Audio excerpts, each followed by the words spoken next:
Now, our first update is massive. This is huge because you remember when there was all this talk about who else could be in these outlets? Who else will be named? Gotta be other people, right? Misdeeds. Well, it turns out one big name has just come to the surface.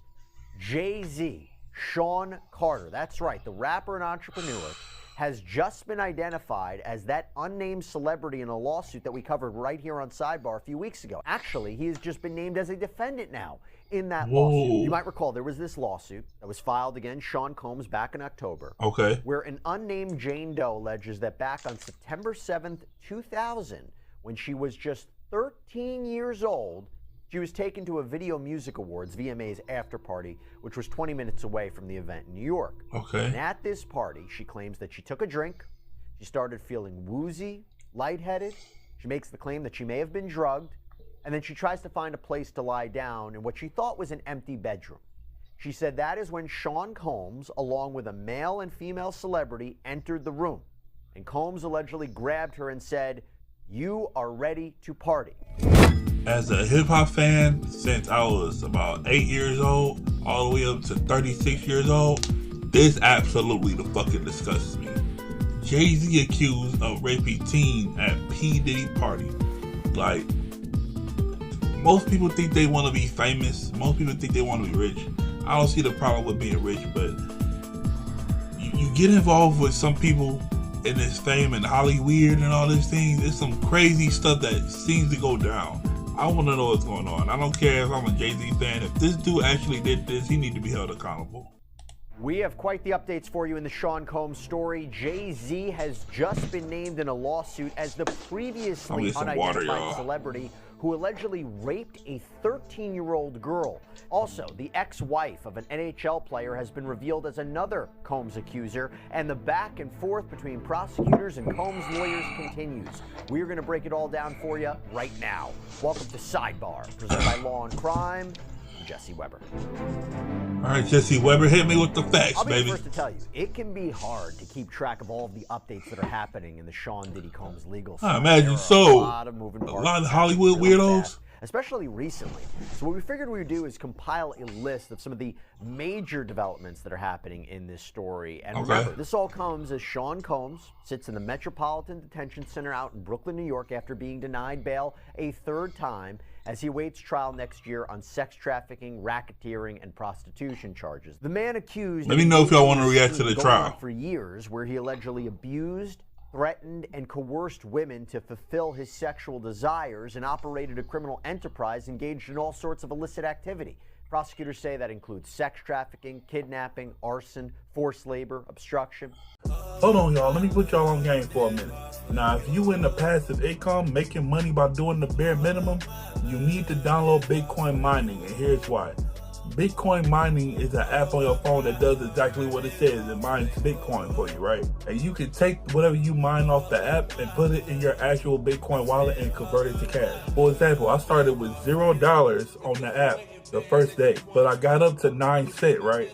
But I wanted to see if the app was legit gonna put money into my Bitcoin wallet. So I withdrew 9 cents, right?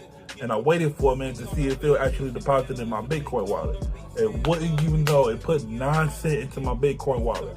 That's how I knew this app was legit. You can watch ads on the app to make it print out Bitcoin even faster because they're profit sharing with you, right? But if you don't want to do that, you can straight up buy computing power to make it print Bitcoin even faster. I bought like $20 worth of computing power, but you can buy $10, $5, $100, $500, all the way up to $10,000. Can you imagine how fast you be printing out Bitcoin if you spend $10,000 on computing power? I'm gonna put the link in the description to download the app, and y'all just make sure to use my code because I do get paid from that. YouTube not putting ads on my videos yet, so I'm trying to do what I can. And yeah, enjoy the rest of the video. Now, our first update is massive. This is huge because you remember when there was all this talk about who else could be named in these outlets? Who else will be named? Gotta be other people, right? Misdeeds. Well, it turns out one big name has just come to the surface. Jay-Z, Sean Carter. That's right. The rapper and entrepreneur has just been identified as that unnamed celebrity in a lawsuit that we covered right here on Sidebar a few weeks ago. Actually, he has just been named as a defendant now in that lawsuit. You might recall there was this lawsuit that was filed against Sean Combs back in October. Okay. Where an unnamed Jane Doe alleges that back on September 7th, 2000, when she was just 13 years old, she was taken to a Video Music Awards, VMA's after party, which was 20 minutes away from the event in New York. Okay. And at this party, she claims that she took a drink, she started feeling woozy, lightheaded. She makes the claim that she may have been drugged, and then she tries to find a place to lie down in what she thought was an empty bedroom. She said that is when Sean Combs, along with a male and female celebrity, entered the room. And Combs allegedly grabbed her and said, "You are ready to party." Well, now, Celebrity A, who was that unnamed celebrity, has been identified as Sean Carter. This is a part of a newly filed amended complaint. And it reads, Combs then threw plaintiff toward a wall, causing plaintiff to fall. Plaintiff got up and stumbled, at which point Combs grabbed her again and threw her on the bed. At that point, Carter began removing plaintiff's clothes as she grew more and more disoriented. Like, it's like assault-wise, threw her against the wall like real hard? Raped this teen. And then it goes on to say that Diddy allegedly raped her too, that they took turns. And she claims that she actually fought back, hit Combs in the neck, was able to grab her clothes and run out of the room. Incredibly disturbing allegations. And she is suing both men under the New York motivated gender violence. Wait a minute, man. I don't know, bro. I don't know. You were drugged, but you managed to fight off 2 grown men off you and get your clothes too and run out the house. I don't know. That's not really adding up. I don't want to give these dudes no leeway, but I'm just saying, when you're physically, like, I've been high out of my mind. I've been so high and drunk I couldn't even physically walk. So being drugged is like a step above that, and yet you're a 13-year-old girl.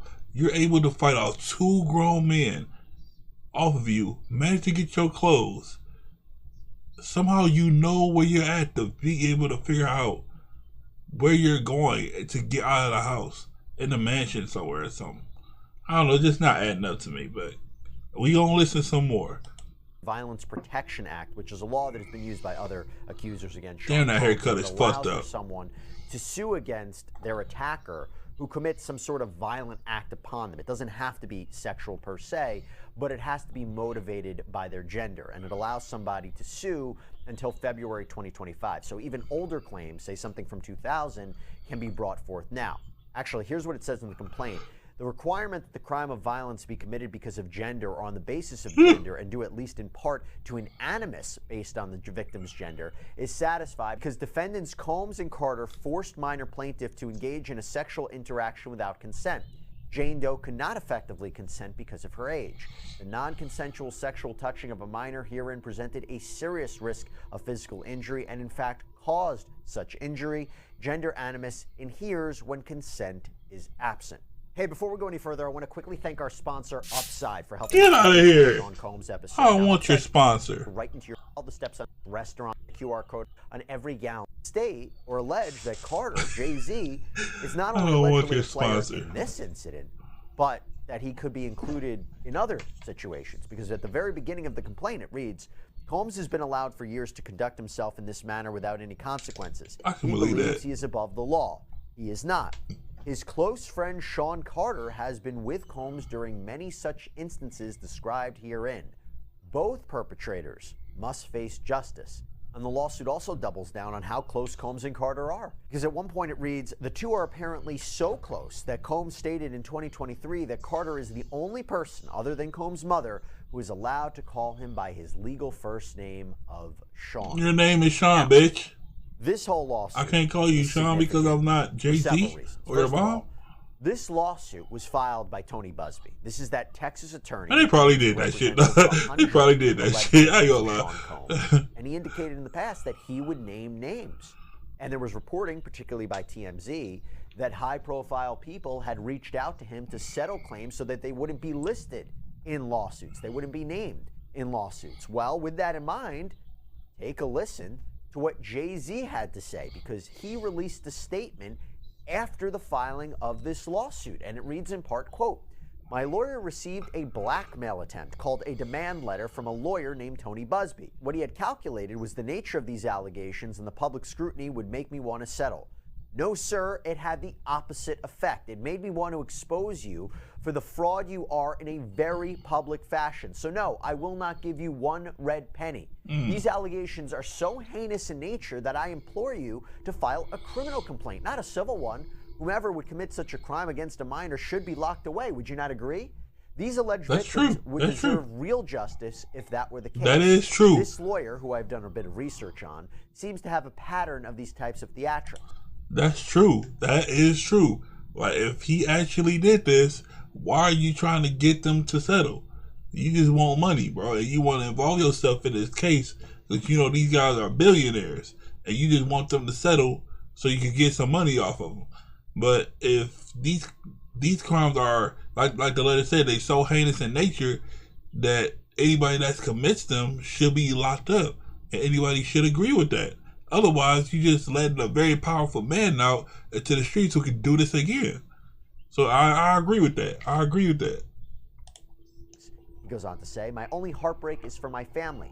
My wife and I will have to sit our children down, one of whom is at the age where her friends will surely see the press and ask questions about the nature of these claims and explain the cruelty and greed of people. Damn. I mourn yet another loss of innocence." He continues, "My heart and support goes out to true victims in the world who have to watch how their life story is dressed in costume for profitability by this ambulance chaser in a cheap suit. You have made a terrible error in judgment thinking that all celebrities are the same. I'm not from your moral world. I'm a young man who made it out of the project of Brooklyn. We don't play these types of games. We have very strict codes and honor. We protect children. You seem to exploit people for personal gain. Only your network of conspiracy theorists, fake physics, will believe the idiotic claims you have levied against me that, if not for the seriousness surrounding harm to kids, would be laughable. I look forward to showing you just how different I am." Now, clearly... Damn, that's some words. This is the words Hov was spitting. That this lawsuit was coming, because again, if you take these allegations as true, if you take... I hope it's not true, man. Damn, I hope it's not true. Did indicate that Carter received a letter from him requesting a mediation. He knew negotiations broke down, if there were any kind of negotiations, and that this lawsuit would be filed. So it appears that this response was definitely planned in advance, and he's going to fight it. He's going to fight it. Now, something interesting to note, when Sean Carter says that Tony Busby is an ambulance chaser, that he threw out this demand letter, that he was trying to essentially extort him, Busby himself has been sued. He has been sued by an unnamed high-profile public figure, someone apparently connected or friends with Sean Combs, who alleged that Busby, quote, shamelessly tried to extort him by threatening to file a lawsuit against him unless he pays up. Claims that Busby threatened him with a lawsuit that was filled with entirely fabricated and malicious allegations of sexual assault. Okay. So again, something to think about as we hear about these Tony Busby lawsuits and we think about Jay-Z's response. So Jay-Z is not backing down, at least from this statement. Having said that, while he is completely innocent, you do have to wonder now whether this lawsuit has been filed, whether other lawsuits will come down the pike. That's what happened with Sean Combs. But to be clear about something, while this is essentially an alleged crime, what's being discussed, this is a lawsuit. This is a civil case. The burden of proof is much lower, much tougher to bring criminal charges, especially when you're dealing with a claim that's 24 years old. But also, I should tell you, given 24 the time years frame, ago, this could be beyond the statute of limitations to bring a state criminal charge. And I'm not sure, based on this fact pattern alone, whether a federal crime would trigger. But again, whatever it is, these are allegations. Either way, these are allegations.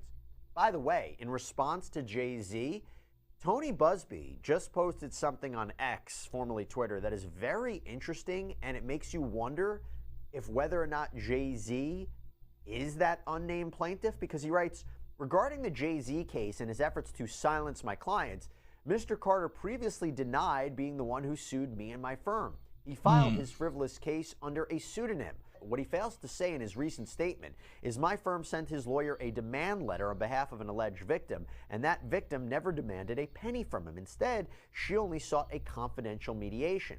Since I sent the letter on her behalf, Mr. Carter has not only sued me, but he has tried to bully and harass me and this plaintiff. His conduct has had the opposite impact. She is emboldened. I'm very proud of her resolve. As far as the allegations in the complaint filed, We will let the filing speak for itself and will litigate the facts in court, not the media.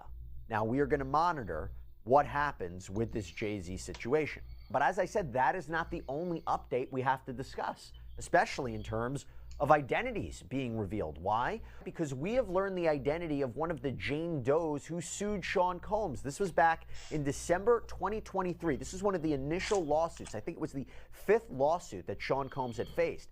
And this was after Cassandra Ventura had first filed her sexual assault lawsuit against Sean Combs a month before, November of 2023. That's a real name. Ball rolling on all of the many lawsuits that he now faces from dozens of alleged victims. And of course, which also seemingly led to the criminal charges that he now faces. But that accuser has been identified now as Anna Kane.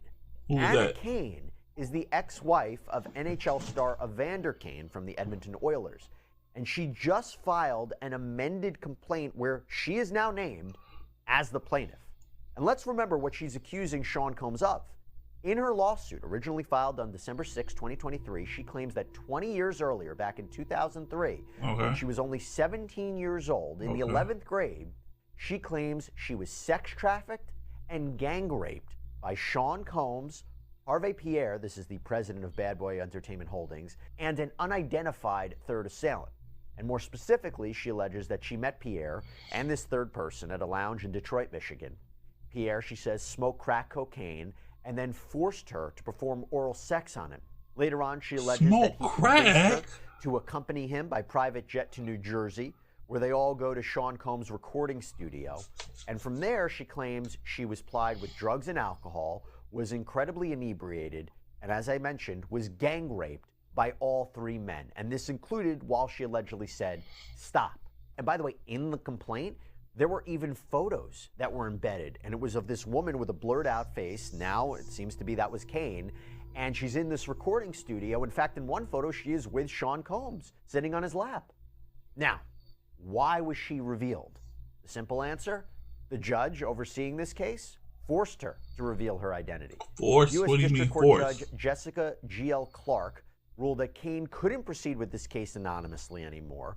And while understanding that revealing her identity could, quote, have significant impact on her, particularly given the graphic and disturbing allegations in this case, Clark also wrote in her order, the court cannot rely on generalized, uncorroborated claims that disclosure would harm plaintiff to justify her anonymity. Without more specific support, plaintiff fails to overcome the prejudice to defendants and public interest factors implicated here. Now, we've seen this reasoning. In fact, we saw this in another Sean Combs case where another accuser was ordered to reveal herself. The general idea is that while there are certain circumstances by which an accuser or a victim of sexual assault could remain anonymous, could file a lawsuit and continue a lawsuit under a pseudonym, you need to explain what particular harm would happen if your identity was revealed. Otherwise, because Combs has a right to confront it. Like we did. That's exactly what I was thinking. Like we dealing with some very powerful people here, billionaires, millionaires. You know what I'm saying? Very powerful men, and maybe some women that's under their umbrellas that really get these women under these dudes' belts. So maybe something would happen to her if she revealed herself. Maybe that's what she's afraid of. That's what I'm thinking.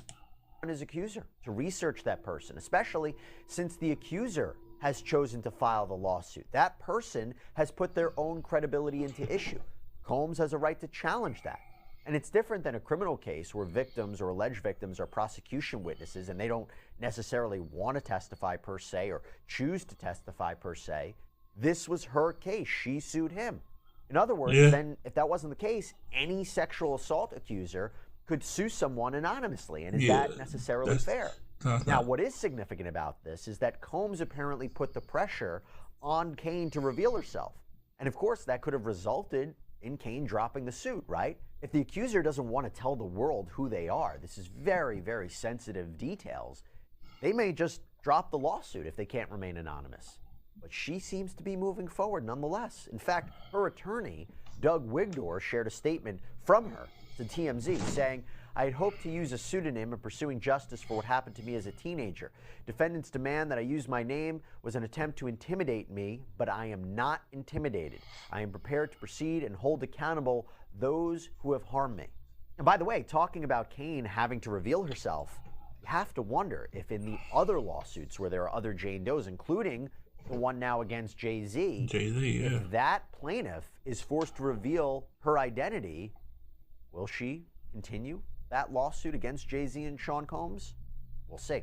By the way, I should tell you, when it comes to these sexual assault allegations, Combs has adamantly denied having any involvement or partaking in anything like this. In fact, when it came to Kane's anybody suit, would. Back when it was filed in December, Combs had already been hit, by the way, with multiple lawsuits at the time. He released the following statement. Enough is enough. For the last couple of weeks, I have sat silently and watched people try to assassinate my character, destroy my reputation and my legacy. Sickening allegations have been made against me by individuals looking for a quick payday. Let me be absolutely clear. I did not do any of the awful things being alleged. I will fight for my name, my family, and for the truth.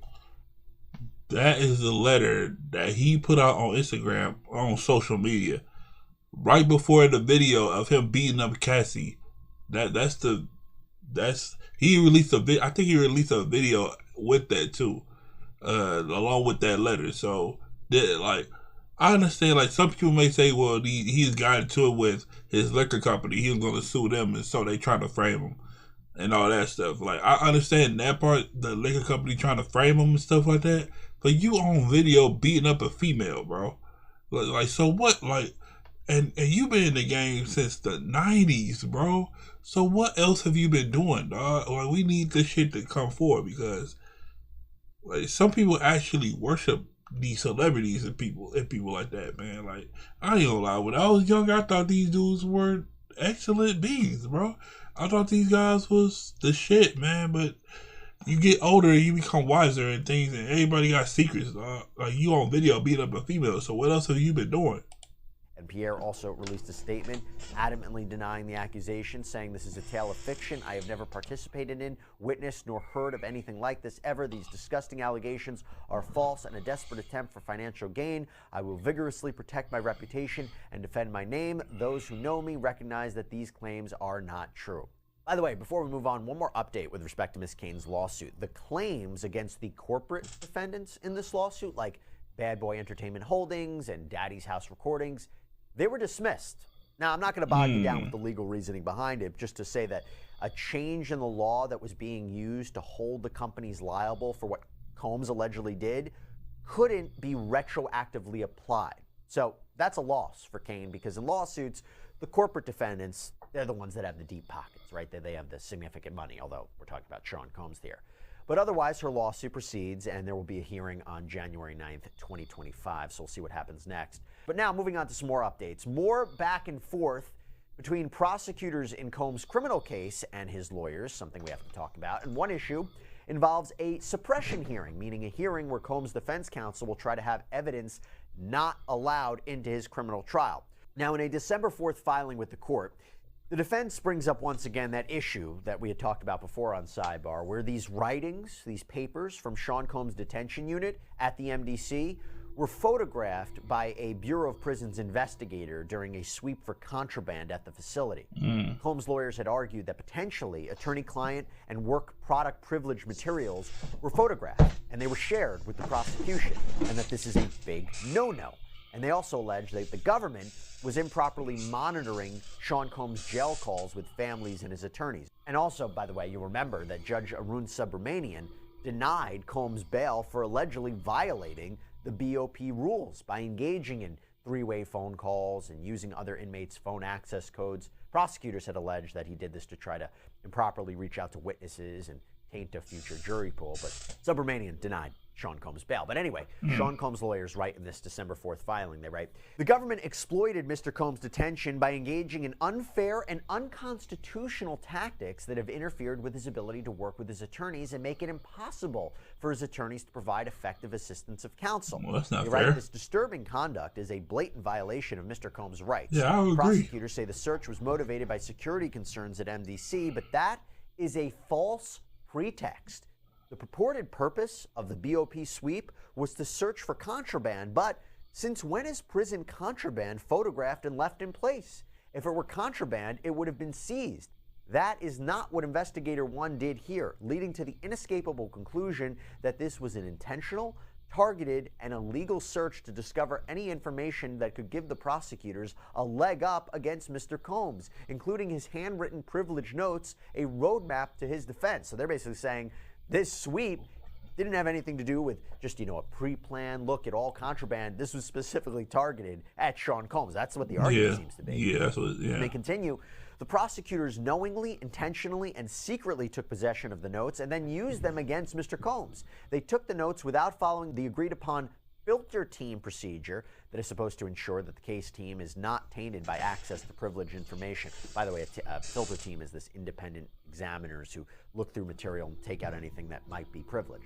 Anyway, they continue. They then appended clearly privileged portions of the notes to their bail opposition to support continued detention. This was when prosecutors said that these writings in his cell showed Combs was improperly reaching out to a witness in the case. They used this as evidence to oppose his bail. And the defense writes, it is impossible to know what else the government has done with these notes. Indeed, the prosecution has refused to disclaim using the notes to further its investigation going forward. They go on, this entire sequence of events, even based on the facts known to date, is shocking and outrageous government conduct. The government has intentionally violated Mr. Combs' attorney-client privilege and Sixth Amendment right to counsel by invading the defense camp and unjustifiably interfere with relationship with counsel and ability to defend. Yeah. Mr. Combs cannot possibly receive a fair trial if he is not permitted to confer privately and confidentially with his counsel and others working at the direction and to take and keep notes of his trial preparation. The search also violated the Fourth Amendment and Mr. Combs' Fifth Amendment due process rights. So now they're asking the court to step in. And they write, we request discovery and a hearing to determine the extent of the violations, to establish procedures to minimize prejudice going forward, and to ensure that Mr. Combs receives a fair trial. The court should also order other necessary relief, including but not limited to suppression of the notes and any fruits of the illegal search, meaning it can't be used at trial. Directing that a special master conduct privilege review in lieu of the filter team going forward. Disqualification of any and all prosecutors tainted by access to the privileged materials. Wow, that's a big one, just telling the prosecution team they can't be part of the case. And ordering the government to stop monitoring Mr. Combs' communications with the defense team.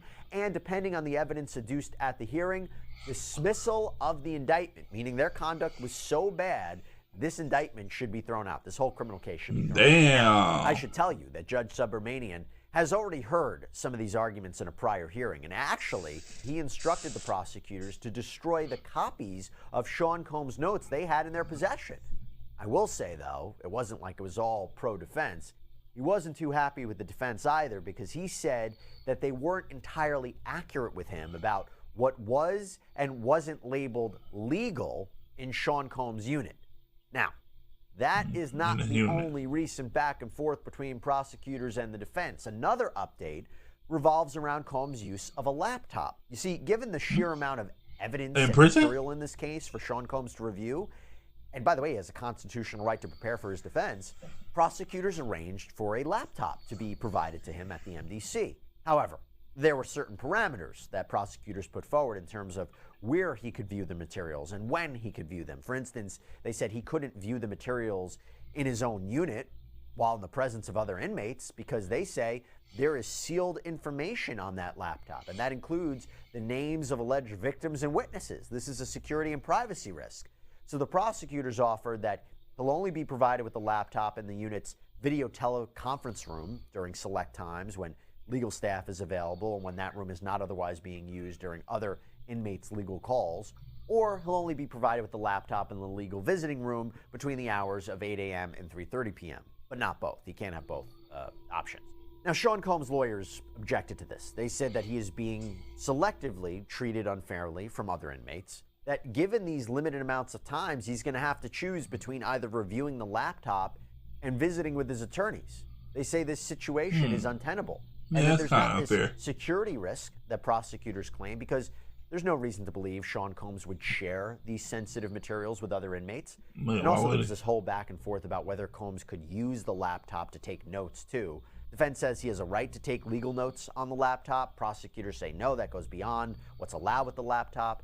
And the defense also argued that the MDC needs to stop sending attorney visitation forms to prosecutors, meaning letting them know when his lawyers are visiting him. Yeah, why are they doing that? Client privilege.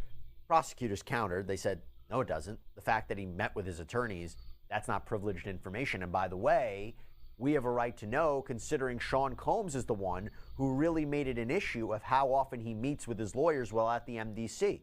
A little bit of a back and forth there between prosecutors and defense counsel. But I have one more update I got to talk to you about regarding the MDC. Talk to me. Reporting from Fox News, we may know what Sean Combs will be doing during Christmas, the first Christmas that he has spent behind bars. Apparently, during the holiday, he and other inmates can take part in a 3-on-3 basketball tournament, play cards, play dominoes, play soccer. Also, on the dinner menu for Christmas Day, there is reportedly a Cornish hen, macaroni and cheese, cranberry sauce, dinner rolls, a holiday dessert. Just in case you wanted to know what Sean Combs may be up to behind bars. That nigga ain't even better than me. Fall from grace for the once renowned music star. But look, as I've said before, and I'll say it again, he is innocent until proven guilty. Okay? Yeah. He has not even been found liable in any of these sexual assault lawsuits as of yet. Have to be clear about that. So we will see where this case goes, and we will see how this story proceeds. Yeah. All right, everybody, that's all we have for you right now here on Sidebar. Thank you so much for joining us, and as always, please subscribe. That's a lot to unpackage, man. That is a lot. This video going on 30 minutes.